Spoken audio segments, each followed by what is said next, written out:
আসসালামু আলাইকুম। আজকে আপনাদের সাথে আমি একটা অথেন্টিক্স শেয়ার করব। ডিভাইস গুলো যখন নিতে চান, তো এই ফোনগুলাতে আপনারা অফিসিয়াল ওয়ারেন্টি আর কতদিন আছে বা কিনতে পারেন না এবং চেক করতে পারেন না। তো সেটার জন্য অনেকেই জানেন না যে কোন জায়গায় আমি এটা দেখলে বা কোন জায়গায় চেক করলে এই জিনিসটা আমি খুব সহজে খুবই একদমই ইজি ভাবে এই জিনিসটা চেক করতে পারবো। তো সেক্ষেত্রে আপনারা যখন ফোনটা পারচেজ করতে যাবেন, প্রিয়ন ডিভাইসটা, সেকেন্ড হ্যান্ড ডিভাইসটা, তখন আপনারা ফোনটার বক্সটা নেবেন দোকানদার থেকে।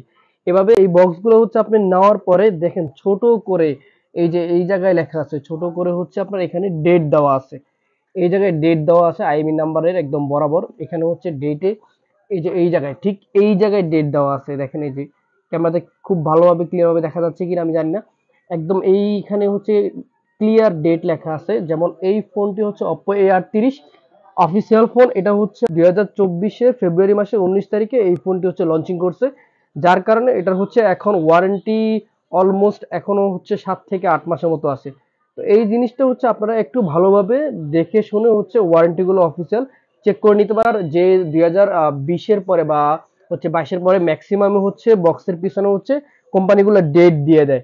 তো ডেট দেওয়ার ক্ষেত্রে আমাদের খুবই সুবিধা হয় ফোনগুলোর ওয়ারেন্টি চেক করার জন্য। তো আশা করি সবাই এটা বুঝতে পারছেন। যারা প্রিয়ন ডিভাইস বা ইউজ ডিভাইস নেবেন, অবশ্যই আপনার ফোনটির অফিসিয়াল ওয়ারেন্টি চেক করে নেবেন। ধন্যবাদ।